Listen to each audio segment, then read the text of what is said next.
Welcome everyone to Talk is Baseball. My guest today is Jordan Skapp. He is the founder of um, foulballsafetynow.com. So, Jordan, welcome to the show. John, thanks for having me. Appreciate it. All right. So, uh, what's this conversation you're trying to start in the baseball world, or this message that you're trying to spread and make happen? I appreciate the opportunity, John. About 3 years ago, there was a little kid who got hit with a foul ball in Houston, and I'm just a long-time baseball fan and was always aware of the risks of the foul ball. And then after this little kid got hurt, I knew that it needed to be addressed because I realized it wasn't a matter of if something would get hit or crushed by a baseball, it was when. And that's why for the last 3 years, I've been writing politicians. I've been renting out airplanes. I've been trying to make statements and wake up everyone to the fact that minor league baseball and major league baseball has insufficient netting. Thousands of balls go into the seats at 100 miles an hour. Or how many of those thousands of balls go into the seats at 100 miles an hour? Obviously more than one, and making impact. And I just thought it was time to just bring this to everyone's attention.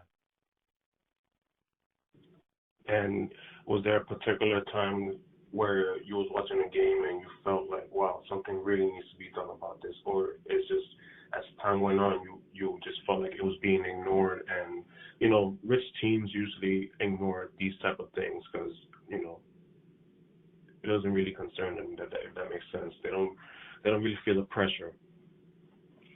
Exactly. There has been no pressure. There's an expression, kicking the can down the road. That's what they've been doing. I know people. Please, everyone visit foulballsafetynow.com.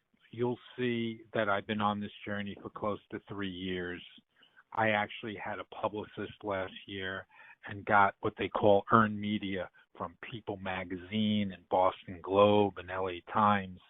And they wrote about this, about what I'm trying to do, which is all good, but it's very short-lived. There's an attention for it for a minute, but there's no real momentum. And nobody is coming to my website even to seeing those articles and really upticking my signatures. What I'm trying to do, why I spent the money on the publicist to get me the media, was because I knew that it was something that needed to be done. We need to change the laws in America. There's a thing that allows baseball to continue operating as a business by hurting you or killing you, actually, and they're not being held responsible for it. It's over 100 years old, and this needs to be abolished, repealed, so then baseball could operate a commercial business and not crush heads and hurt people. Hundreds of thousands of people have had serious head injuries from foul balls over the last 50 years, and nobody knows about this. I've interviewed people for my book, people that have impact events like this, of a ball hitting them at a game, impactful events like this at a game, and they don't have any recourse. They're bitter. They don't get any money from baseball. They don't pay for your bill. But at the same time, they're allowing a commercial business to go on and not telling people in advance that their families are in great risk. So you need a combination of two things. You need to get a law changed, get this fool out of baseball, and at the same time, like 150 ballparks, 30 major league ballparks, and like 120 minor league ballparks that all need appropriate netting. And the only way we'll know it's really good, that greatly reduces serious risk of injury, is if it's an independent of the baseball. If it's it has its own rules. So they decide, they tell us, they did a survey of the field, they'll tell us, their engineers and architects, where the nets need to go. I know that was a mouthful. No, not at all. And how many teams do you know, or would you say that have these nets, including minor league and major league? Yes, I'm glad you asked that. So in 2021, I surveyed the minor leagues. Now, the major league clubs that are worth billions of dollars are paying the salaries of these 120 minor league clubs. But I found out after making nearly 100 phone calls to all of these minor league cities and talking to their box offices, at least 42 of them still had no netting past dugouts. Where do things get crushed, including people? Past the end of the dugouts. We're talking balls that go at straight lines at 100 miles an hour. And we know how many balls fly into the seats, thousands. And some of them, like I said, more than one of them are going on a straight line at 100 and connecting with things. And that's just not right. And, you know, the fans that support these minor league clubs, you would think would be protected, but they're not. Their families are not informed in advance that things will be crushed. I think that's wrong. I think our legacy is stained forever because baseball chose to not share this honest conversation that I'm having with you right now. They knew that fans and families would be hit with balls in a serious way. And do you feel like there's a lot of teams out there that try to make it seem like they're following the rules and, you know, they're adding the nets and stuff, but in reality, maybe they didn't make them long enough or wide enough? Do you think there needs to be like a sort of like a commission or something that could like actually investigate every team, every stadium, make sure that everything's up to date? I do. And there's actually a case going on right now in Illinois. It's a new term that I learned. So somebody sued. So what happens is when somebody gets hit by a baseball, they'll think they could go to court and get money for their damages or get money for their pain and suffering. But what happens is they usually don't even get out of their lawyer's office because their lawyer says, I can't help you. You don't have a case. They're protected by this thing called the baseball rule. That's that little micro print on the back of the ticket or on the e-ticket. It's like a disclaimer. So a couple of times, and I'll get to the point that you asked me, but before I do, then sometimes there'll be a case where they go to the first round of the court. The lawyer would take the case, but then that's what happens. The judge says the same thing. I can't let the case proceed. You don't have any case. Baseball is exempt from paying your damages because they told you, which is of course in a little micro print, that they're not responsible. And then once in a while, there are cases that move forward, and that I'm hoping for. There's some major change. Now, the reason why baseball will sometimes, not very often, will make a settlement with the plaintiff, the person who got hit with the ball, is because they did make it some way into the court, like in the middle of the proceeding, and the judge asked for something called discovery. And when the judge says to Major League Baseball, you need to let us know what you know, and if you do that, then that will be fine. But baseball doesn't want to do that. They don't want anyone in America to see what baseball probably knows. And I accuse baseball of this. It's on my website. They're no different than big tobacco. They knew in advance that balls would be crushing people on a regular basis, and they chose not to have an honest discussion with us. So when the judge, in some small cases, says, we need to know if you knew anything in advance. That's when baseball makes the settlement with the plaintiff. They don't want to see what's at MLB headquarters, what they have prior knowledge to. And there's a case, which I was going to get to in a minute. I'll get to it now. There's a thing in Illinois going on. There's a guy by the name of Eddie Rybarsky who was smashed with the ball in 2018 at a White Sox game. And he's suing in Illinois. And the judge is allowing the case to proceed. It was actually in 2021, where the judge says the Rybarsky case can continue because the judge is calling something called the willful wanton. Now, I didn't know what willful wanton meant, but you can all look it up. Willful wanton, WANTON. It implies the judge is saying baseball knew that they didn't put the nets as far or wide or high as they should have. Like they made a conscious decision only to do it to a certain place. But the judge is accusing them, or at least suggesting, that baseball should have done more. And they knew they should have done more. So I'm not a lawyer, but please, everyone, look up willful wanton, and we're going to learn a whole lot from this particular case, which is proceeding. Cases proceed slowly, so, that's the way it goes. Hope I some of that. And how many people have Major League Baseball given settlements to? Is there a number on that? One more time? How many people has Major League Baseball given settlements to? How many people have they kept quiet, if that makes sense? Right. Well, we don't know. We don't know how many settlements there were over the years, but most people don't even get to the point where they're even going to get an offer.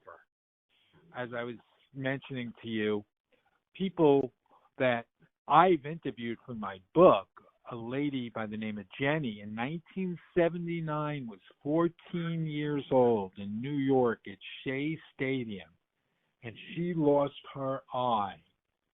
And unfortunately, her dad, who happened to have been a lawyer, tried to get the team to do the right thing or get it money or take it to court, and they couldn't get anywhere. Most cases that I've heard about, people do not have an opportunity to even go to court because the judges or their own lawyer will tell them they don't have a case. Because the baseball rule is over 100 years old, and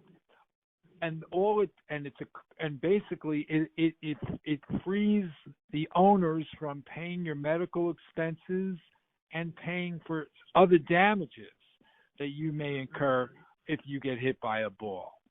And the only way you know about this assumed risk that you're taking at the game, if you're a former player or someone like myself, most people go to the game not thinking they're going to be exposed to 100-mile-an-hour balls. And it's just really unfortunate that the only way the fans ever learn about it is through the little microprint on the back of the e-ticket or on the old tickets that you'd have on the back of the ticket. And nobody reads that. And if they ever enlarged that and put those letters up on the scoreboard, fans would be like, we asked them, so should we really be sitting here with our family? And how often do these things happen? It's not every 50 years. It's all the time. So that's what I'm trying to get across.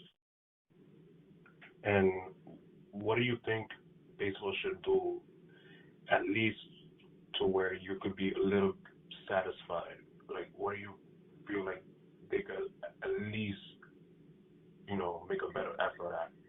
Yes. Well, I've been very harsh on baseball in the beginning of this journey, if you all go to foulballsafetynow.com, you could read some of the writings that I got. I self-published my own writing before I got all the media attention, but I said that owners should be forced to sell the teams to other billionaires. Let these billionaires sell to new billionaires, because these billionaires that own the teams now, they haven't earned our trust as fans.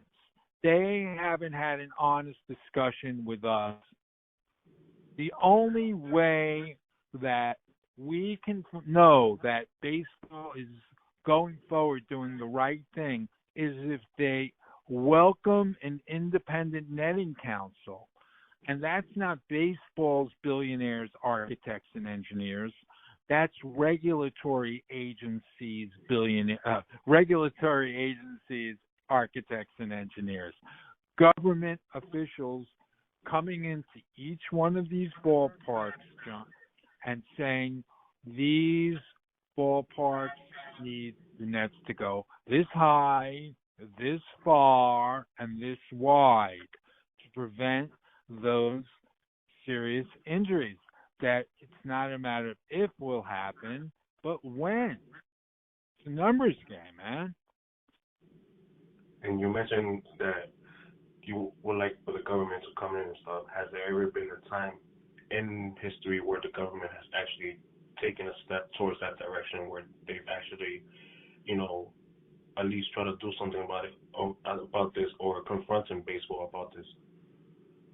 Well, just in the last couple of years, I've had talks with Senator Dick Durbin's office and Senator Tammy Duckworth's office from the state of Illinois, and supposedly there was an article from Sports Illustrated, Matt Martell, who interviewed me, but did not use me in the article. Also interviewed some of the people that have been part of some of the press conferences that I had last year when I had my publicist. He said that Senator Durbin and Manfred have had discussions. Commissioner Manfred and Senator Durbin had discussions, but they also had discussions 3 years ago. And I don't believe enough is being done. If everyone goes to my website at Foulball Safety Now, I've written letters to governors. I've rented out airplanes and made statements over ballparks. There's at least 42 ballparks that have no nets in the minor leagues as of 2021 season that still had no nets past end of dugouts. Where do things get crushed? Definitely past the end of the dugouts. In Peoria, Illinois, which is an affiliate of the St. Louis Cardinals, the St. Louis Cardinals are the major league team worth billions of dollars. They pay the salaries of the minor league teams, including the Peoria Chiefs. They don't even have netting above the dugout as of the beginning of the 2021 season. They were the worst of the worst. But the other 41 had no nets at all past the end of the dugouts. Also places where balls fly in people's heads at 100. So I'm doing what I can. I'm asking your listeners to go to my website at foulballsafetynow.com if they can. There's 2 petitions there. One is to ask for more nets. One is to repeal the baseball rule.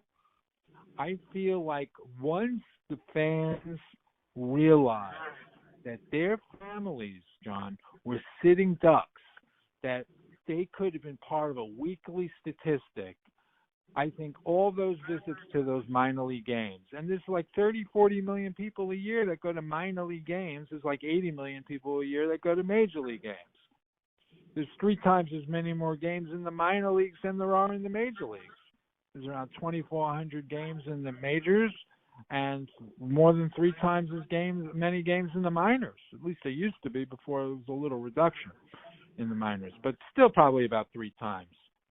still 120 minor league teams. There used to be 160. Now there's 120. So we're talking about 120 minor league teams. We're talking about 30 major league teams.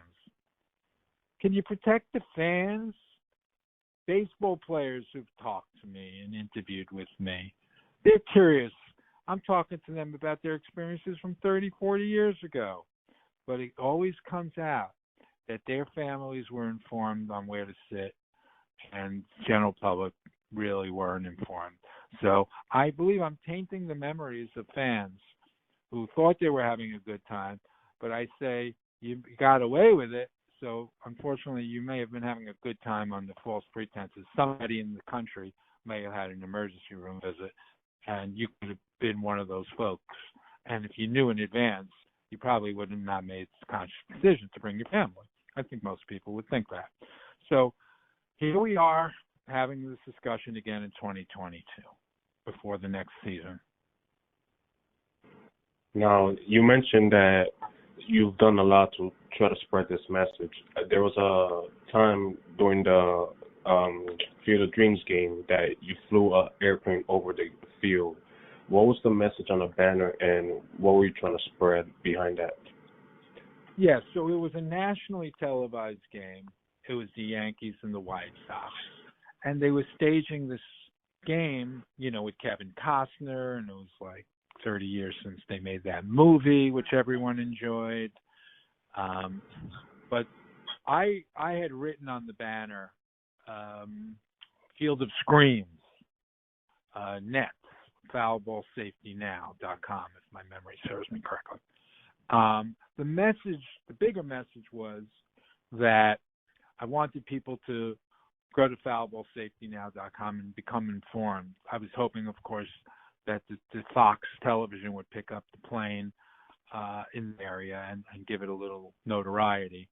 But I believe that the people that displaced from the game, people like Jenny, who I interviewed who were hurt, who lost her eye in 1979, and Erwin Goldblum, whose wife was killed at the Dodge game in 2018, and maybe even the relatives of Alan Fish, who died at the Dodger game in 1970, and two teenagers who I talked to who've been part of my press conferences, Alexis, both by the name of Alexis, one who had a long-term injury when she was 4. She has post-neurological issues.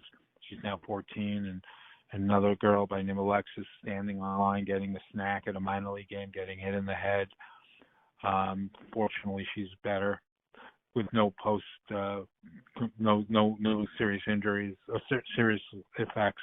All these people need to be welcomed back to the game. They're all feeling like there's no place for them because they never got an apology from baseball. Baseball cannot apologize because it's not legitimate. So if they say, we're sorry this happened to you, but it could happen to somebody else the next day or even the next pitch, it's not legitimate. These people need to be welcomed back to the game. Now, I know 15 people, but I believe, based on some studies, there's thousands of people who've reported to first aid based on an NBC study, and probably a lot of those people who reported to first aid had serious head injuries or lost eyes and things like that. And they need to find us at foulballsafetynow.com and come to us. And maybe there's a way that by us applying the pressure and getting listeners to sign petitions, that these people will finally be made whole and be invited back to the game. And the only way these people would go back to the game is if they believe that it won't happen to anyone else. We can greatly reduce the chance of somebody being seriously injured at games. They do that in Japan. They can do that here.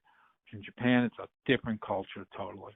They have it's out in front. It's up front. It's reminded about all the time. The nets are higher, farther, wider. They have team attendants on each aisle. That if a ball does come over the net, people are blowing whistles and telling you in advance. But there's not that type of serious injury that occurs. It happened. Some lady got hurt in Japan a number of years ago. Maybe the ball didn't work its way over the net, and she got some money from it. But it's not like here. There's a lady from Deadspin magazine or a publication who wrote, she documented 15 injuries in the 26-and-a-half-week season of serious injuries. That's one every other week. We know the minor leagues, it's 3 times as many more games.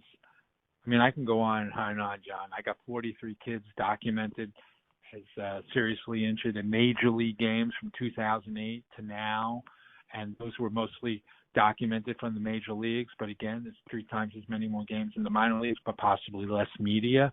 So maybe there was 3 times as many more head injuries of children. I mean, it's sad to say. How many? 100 and something head injuries and long-term possible post-neurological issues with these kids, because since 2008, they didn't have the appropriate netting. Now, maybe there's been some piecemeal and some changes and things to that nature, which there have been. But like I said, I know in at least 42 places in the beginning of 2021 that things will continue to be crushed at speeds at 100 miles an hour. You know, and I have all I can provide. I'm trying to put on the website, and there'll be a book coming out soon. Some of the interviews I had with players and some of the interviews I had with victims will be exclusive stuff, and it'll be a good read. And I think we're going to tell a really good story.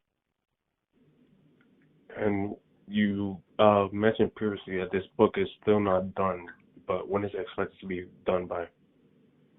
I would like the book to be done when I believe that there'll be enough eyeballs checking it out, or I have enough platforms like yours to speak my piece and talk about this where people will want to get the book. So I think we're at a point right now where we're pretty much done with the book. I think we have enough interviews. We have enough perspective. We talk about the baseball rule, and we believe it should be repealed.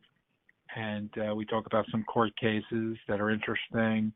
So, yeah, I think the book will be done real soon. And like I said, people who are listening could definitely go to the website and, you know, find all my handles, Twitter, Facebook, and they could send me a message.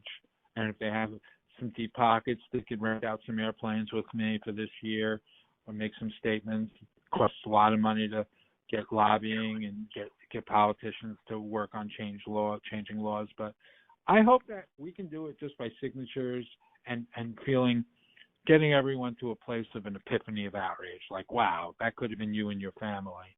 Or like, oh, man, they didn't tell us that this was coming? No, they didn't. And they knew in advance that all those balls were coming in the seats at those fields? Yeah, they did. And that's it? Yeah, that's pretty much it. Now you pissed? I hope so. So, yeah, this is what it is. It's really a good, nice opportunity to share and talk about this issue. And, you know, I'd be happy to talk to you again about this issue. And I'm excited that people are excited that I'm on this journey. So join me. And, yeah, it's pretty interesting. And I just have like a question. Like, I know maybe this Sure. is not related together, but like I feel like what you're doing is gonna bring a lot more attention to other things. For example, I feel like a major problem that baseball has that not a lot of people talk about, or not a lot of people focus on, is people, you know, getting drunk and falling over, you know, the walls, the seats, or whatever it is. I feel like a lot of the stadiums are badly constructed. For example, Citi Field, which is a new stadium for the Mets, in the upper deck, it's, you know, like the what do you call it, like the gates or whatever, like in the top. Sometimes they reach like your knee level. Rails, guard rails. Yeah, like the rails, they reach like your knee. Yeah. They reach like your knee levels and stuff. So it's like, I feel like baseball itself has a lot of more problems to deal with. Like, I feel like this is exposing more and more, and you know, eventually they need to start taking it more serious because, you know. Yeah, I'm sure. I haven't really been following that issue. I do remember there was a fan or a dad who passed away maybe close to 10 years ago.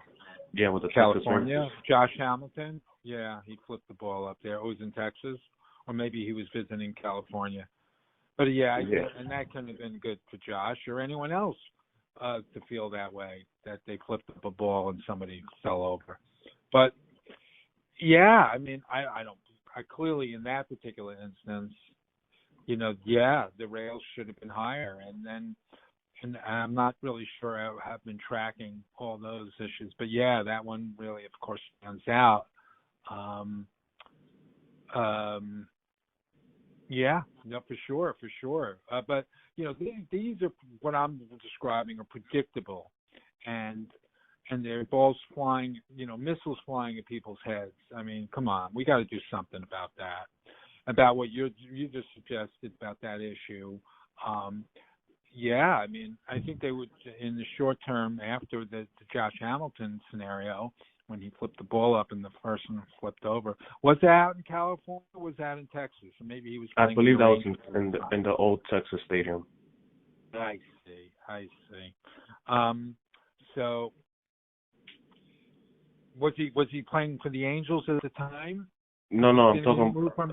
I know. Josh Hamilton played for the Rangers, but then he went to Yeah. the Angels. Did he come back as an Angel when that had happened, and he happened to be in Texas, or you think he was a Ranger at the time? Maybe somebody could look it up. I'm not sure it was Josh Hamilton, but I know it was the Rangers game, and I remember it was on live on the TV, and it was a dad with a kid, and he ended up falling over, and it was just I don't mean to single out Josh Hamilton at all of that. I'm not even sure if it was him. Why am I thinking it's him? Like I said, I'm not good at Googling, doing things, multitasking. But if you want to, you can while we're finishing up our interview. But in regards to those issues, of course, they're dangerous. Yeah. I mean, I even have, on my website at Foul Ball Safety Now, John Carlos Stanton hitting a home run. So it's not just the foul balls; it's balls that are reaching the seats. Like in the Yankee Stadium, they have this thing called the short porch in right field, and Stanton hit a kid in the bill of the cap a couple of months ago, last season, and I wrote about that. So people may say, "Oh, he's now talking about, it's not safe to sit behind the fence." Well, maybe it's not. If kids are going to get hit in the ball, you're 10 years old, you're not ready to face 100-mile-an-hour balls even 300 feet away. So I actually put that up on my website. It shows the video. I have several videos at Foul Ball Safety Now, including the flyovers and the protests at the All-Star game. I had 4 guys out there. 4 guys holding a sign. Can you tell us more about that? Yeah. So I staged a protest outside of the All-Star game where I asked 4 guys to carry a sign that said All-Star Shame. There's some video up on that. That one has a video. All-Star Shame, Nets, foulballsafetynow.com. And they interviewed some folks. They were like a producer team, and they put together a video for me. And they produced this video, and I just thought it was a good place to bring attention to this, so the people going to the game could see the guys, and they attempted to meet and speak to people as well. I thought that was a good success, and I thought the Peoria plane flyover was a good success, and the Colorado and the Field of Dreams flyover, I don't know how successful it was, but we tried. We couldn't get any cameras past security to take pictures of the video of the plane, but hey, I did what I had to do, and we flew over at appropriate times that we're allowed to fly over the ballpark or around the ballpark in Iowa. So it was all interesting experiences, all trying to get the point across about, each ballpark needs their own netting plan, all right? And baseball has lost our trust. That's why I said, owners, when I first started this journey, you never had our respect. You haven't earned our respect. You should be forced to sell the team and let new billionaires come in and work with an independent netting council because they're the experts. They're not their own architects and engineers, but independent netting council of guys that have to call it the way it is and say, this is where the nets need to be, and this is where kids are free and clear of getting hit in the head at 100. That's it. In minor league baseball, at least 42 in the beginning of 2021. I'll soon to be making calls to those 42 and see if any of them have done better. But even if they have, I can't guarantee. I'm not going to start qualifying whose ballpark is better than whose. People have asked me, how do you rate this field to that field? I'm not going to do that, John. I'm not an architect or an engineer. I believe an independent netting council needs to certify every field as almost risk-free of serious injury, that kind of thing. And we can greatly reduce all of it. I'm not going to say it's ever going to be totally safe. Can't say that either. But we can prevent line drives from coming at the heads of everyone. And I'm hoping that we do that. And I want a discussion. I want to have a conversation.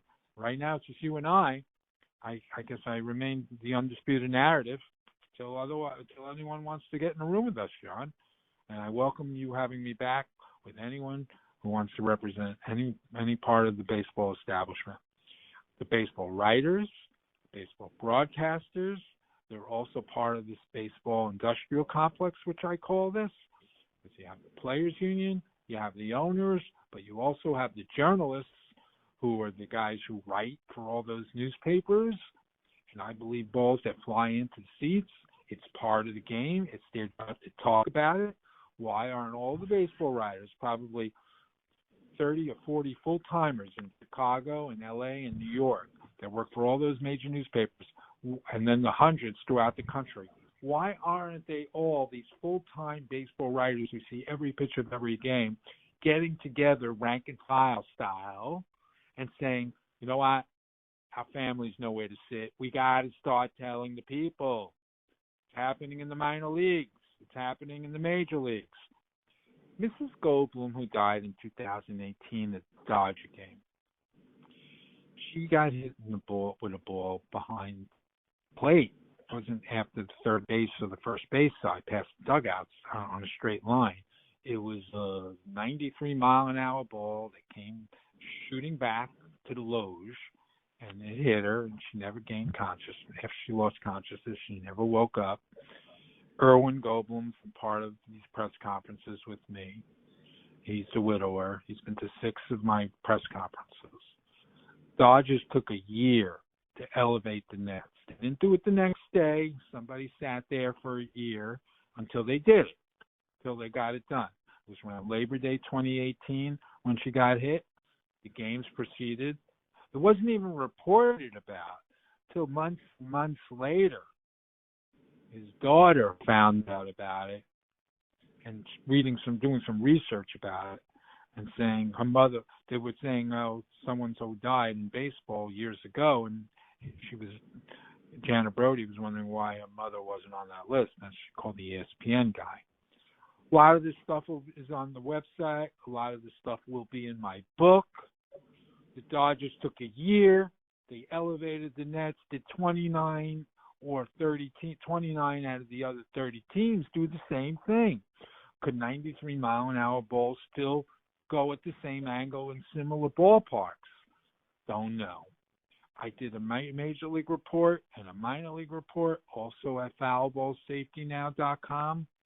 When you call the major league teams, only 3 out of the 30 had any presence of nets up on their website. Why? The families are not demanding it when they're shopping around for seats. If the families said if the families were more informed, all 30 of those major league clubs would have netting charts or would say certain things about where balls are flying and how often. But then the other catch-22 is the government wouldn't allow it. Or, I'm not sure if I just expressed that correctly, the government would not allow you to operate a commercial business if the owners knew in advance that kids' heads were going to be crushed. But they do, and I'm accusing them, and it's on my website. I compare them to big tobacco, so I'm not taking it back. They're just as bad. They know in advance that little kids can have serious injury, and they're not informing the family properly. And it's been happening. This is the report. This is My book will be like a story and a report all at the same time. And has any major league team or Major League Baseball in general try to ban you from any of the games or the stadiums? No, I don't think they take me seriously. I think the guys who work at the game don't think I'm a risk as of yet. I had a lot of media last year, but there wasn't enough momentum behind what I was doing. So we'll see. We'll see what happens. That's fine. They know where to find me, I guess. They can go to info@foulballsafetynow.com. I'm happy to talk to you or anyone who represents baseball. All right. Well, I certainly appreciate it. I appreciate everything you're doing, and I really, really look forward to hearing from you and seeing how this goes for you in the future. And I hope to have you back on the podcast in the future. I really appreciate the opportunity, John, and thank you again. Thank you. Take Go to care. foulballsafetynow.com, everyone, and thanks again for your time.